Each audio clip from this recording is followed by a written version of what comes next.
What's doing, everybody? Welcome to First Class Fatherhood. I'm Alec, and before I hit you with today's interview, make sure you subscribe to my YouTube channel and hit the link in the description so you can listen to all of the interviews I've done with so many tremendous dads, including Dana White, Deion Sanders, Tony Hawk, and so many others. Now let's get going with today's interview. Joining me now, First Class Father, Andrew East. Welcome to First Class Fatherhood. Hey, good to meet you. All right, well, let's start it right here. How many kids do you have and how old are they? I am 4 months into my first kid, and my wife and I had it when I was, her name is Drew. We have a daughter. We had her when we were both 28, and it's been a roller coaster so far. Yeah, very cool. And did you guys ever consider doing like a gender reveal to find out what you were having during the pregnancy, or did you guys always want to wait till the end to find out?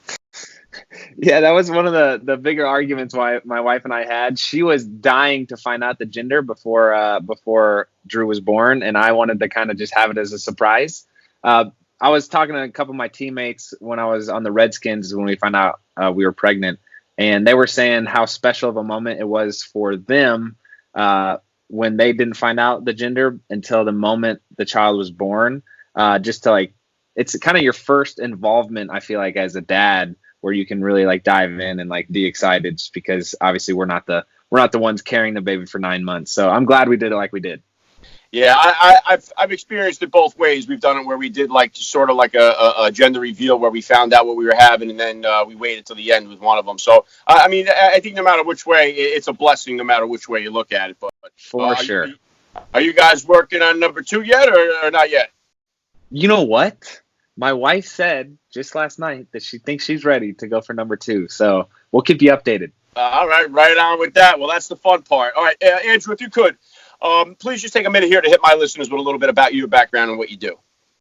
Yeah, so my name is Andrew East. A lot of people know me because I'm married to who I think is the most amazing woman in the entire world. Her name is Shawn Johnson. She was an Olympic gold medalist. But I went to Vanderbilt University and played football there, which is how she and I met, essentially. And then I went on to play in the NFL, bounced around a couple different teams for 5 years, and ended with the Redskins. And now we have a bunch of digital media shows that we put on. We have a YouTube channel that kind of chronicles our, the whole pregnancy process that we went through and what it's like raising our first child. We do some vlogs and then some trending videos as well. And we also have a podcast called Couple Things that has been a blast to do together. Yeah, very cool. Now, what has the experience like you? What has it been like? I know you're 4 months into this. How has becoming a dad kind of changed your perspective on life here? It's amazing. It's cool I feel like when I was first married to Shawn, you kind of realize another level of love where it's like, oh, okay, you really realize that you need to be selfless, and there's something amazingly fulfilling about not just focusing on yourself, but considering someone else, your wife, and having a child, I feel like is the next step in that, just because there's so many instances where you're challenged by, oh my gosh, it's 2 a.m. and she's crying again. And can't my wife just take care of it this time? But it's been a really fun role for me to step into, just trying to do as much as I can to help my wife out, because, we're both stressed, we're both tired, and we're both trying to figure it out. So it's this amazing project that my wife and I get to work on, and we're having a blast so far. Yeah, well said. And I know, unfortunately, you guys, suffered a miscarriage. My wife and I, we've been through several of those, and I know how devastating they are. You guys were very transparent about it. You put out a video about it. What was sort of the reaction you got to coming out with that video, and how much did that affect your pregnancy with Drew? Yeah, well, hate that it happened to you as well, but it is amazing how common it is. I think 1/3 of pregnancies end in a miscarriage. And so, like I said, we vlog. And so we kind of created this video because it was supposed to be a video about my wife telling me that she was pregnant, but it ended up that the morning after she let me know that she was pregnant, we went to the doctor because she wasn't feeling well, and it ended up being a miscarriage. And so, it was such a tough thing to be there with Shawn, who had known she was pregnant for a week or two. And you kind of finding out you're pregnant for the first time is such a roller coaster in and of itself, where you're kind of scared at first, and then you're like, oh my gosh, I don't think I'm prepared. And then you go from kind of like the almost denial version of it to you start getting excited and you start dreaming about, oh, what should we name the child? And like, you start looking at baby clothes and it's like fun. And so she was at that point. And then to find out so quickly that it was a miscarriage, was really difficult for her. And I think a lot of times the woman feels like it's her fault that there might have been a miscarriage. Like, oh, maybe I shouldn't have eaten that, or maybe I exercised. Like, there's so many things there's so many papers that say if you do this, then it's not going to end well. And I think there's a lot of fear instilled in women, but it's not the woman's fault at all. Just sometimes it doesn't work out, and that's okay. And so going into the second pregnancy, when we found out, it was special because it was in some ways, like a full circle experience of like, okay, well, like, wow, this is great that we get to experience this again. But I think we were hesitant to like fully dive into that the excitement phase, just because you don't know how it's going to end. But I think from the moment you find out you're going to be pregnant till the end of your life, that's kind of a good, from what I'm aware of so far, it's kind of a good representation of like, hey, you know what? You don't know how things are going to go, but all you can do is pray for the best and put your best foot forward. And so that's kind of the attitude we've tried to have. Yeah, good stuff. Yeah, it definitely makes you put things in better perspective. I know, just like once you get out of that first trimester, you start to have a little bit of breath of fresh air, and then you don't really, we're high risk pregnancy, which my wife was for all four. So it's definitely a blessing when you actually go full term and have the baby. It's such a miracle that it even happens, but especially when you go through things like that, yeah, it gives you a new appreciation for it. What was that first car ride home like from the hospital for you, bringing the baby home? Because I know as a dad, first time, that's a little nerve wracking. What was that like for you?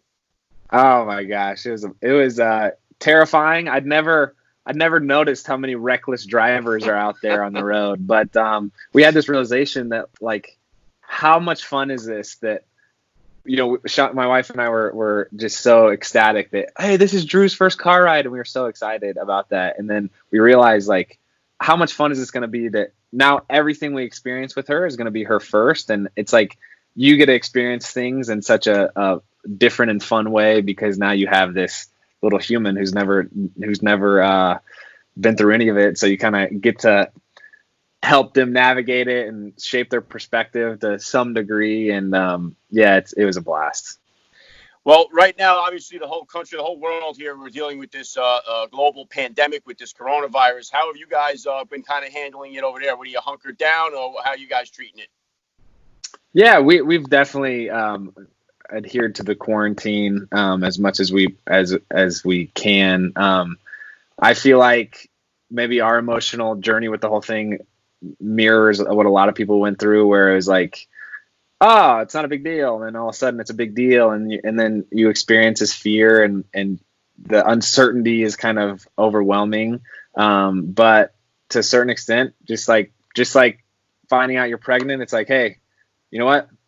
You don't know how this is going to end, but all we can do is control what we can control, which is protecting our daughter first, and then making sure that we're not interacting with too many people. And it's been wild, man. I never certainly lived through anything like this. Never thought I would, but we're doing it.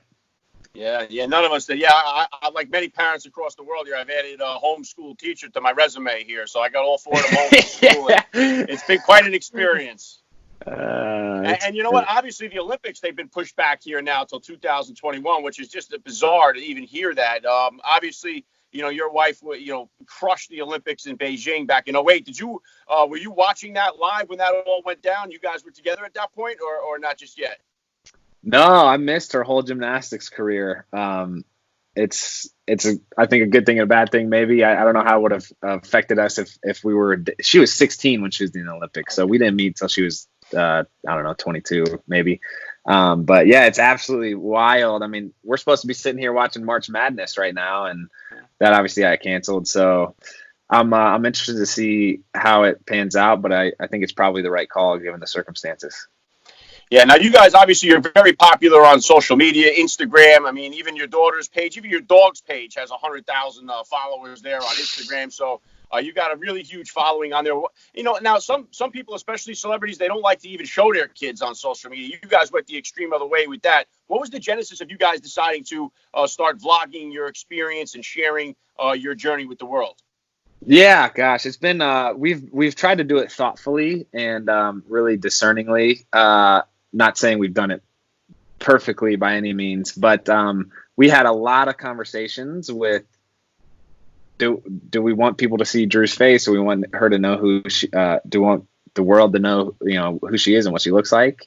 And I think, no one's really lived in this age of social media before the past 10 years. And so we're trying to figure it out ourselves as we go along. But we have a lot of conversations, probably at least 2 a week, of like, hey, is this the right thing to do? Like, do we need to share this?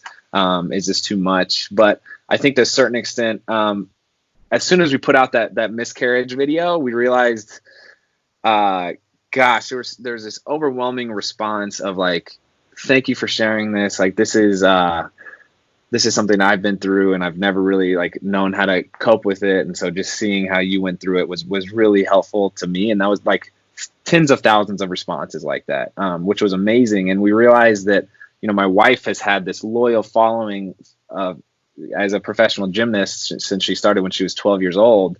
And I think there's so many people invested in her, and she has so much respect from so many people that our stance is, hey, we'll, to the best of our ability, show the things that we've been going through, whether it's like celebrating the second pregnancy or sharing the struggle with that first pregnancy, and share the good things and the bad things, but in everything, try to have like this kind of undertone of hope. And so, at the end of the day, we are very conscious on how we shape our content. But yeah, we're figuring it out one step at a time.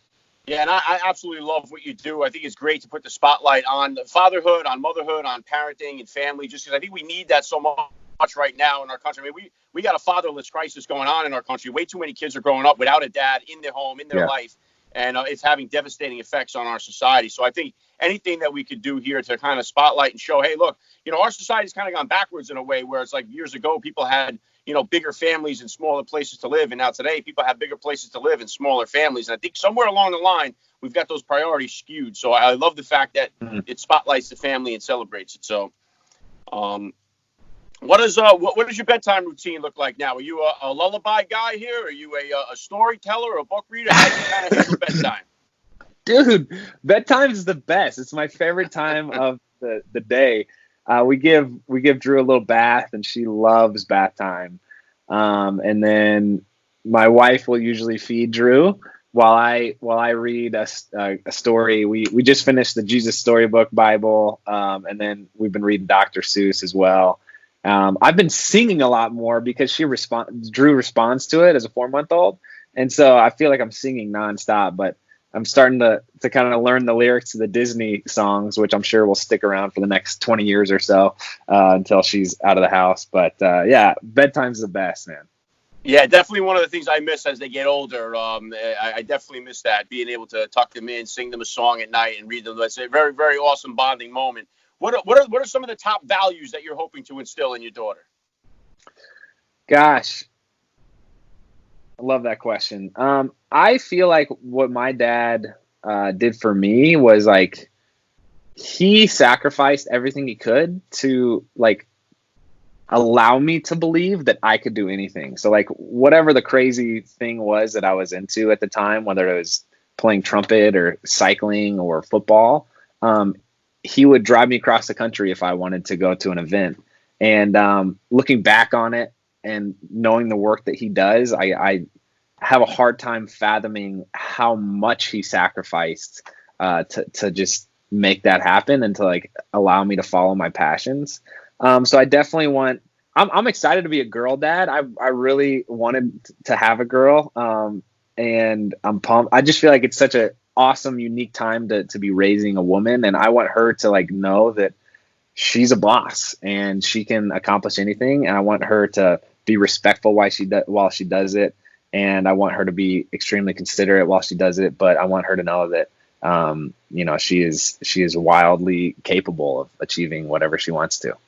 Yeah, well said. Yeah, we had our 3 boys first, then we got our girl, and I love being a girl dad myself now. She's my baby. She's only 5 years old now, but she runs Oh the show man. over here.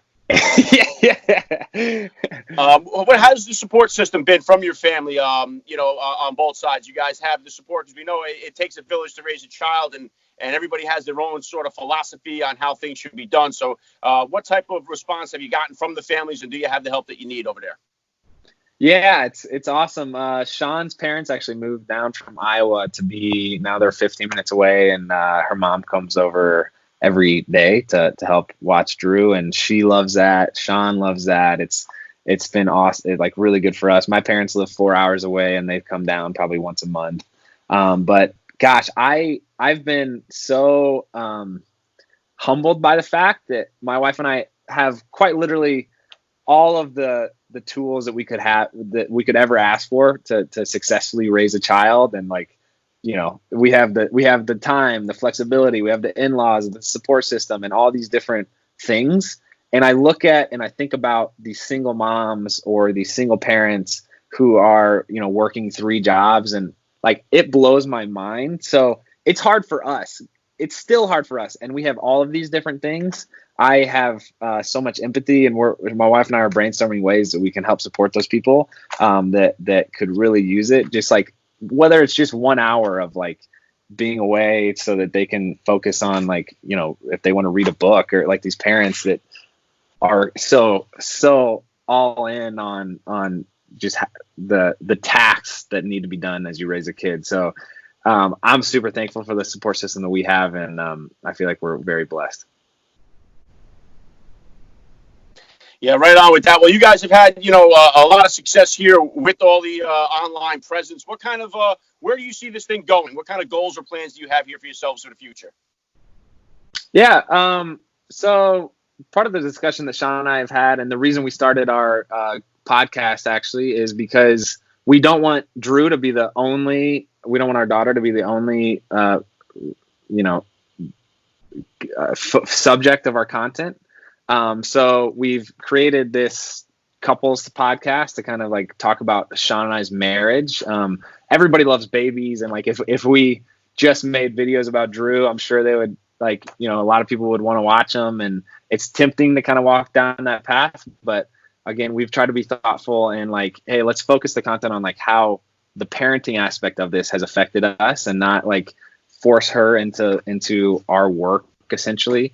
So I think what's next is, we're just going to try to figure it out, and we'll probably document it along the way. But we have a lot of fun projects. I really admire what you're doing with this show. It's kind of the same mission that my wife and I have, and just trying to instill positive family values that I feel like you said, our society's moving away from. So we're on the same path there. Yeah, very cool. Last thing I want to hit you with here, Andrew. I love to ask all the dads I get on the podcast. I know you're fairly new into the game here, so I'm curious to hear your response. What type of advice do you have for the new dad, or for that about-to-be father who's out there listening? Oh, gosh. Well, the first thing that comes to mind is, this is so cliche, but Drew changes literally every day.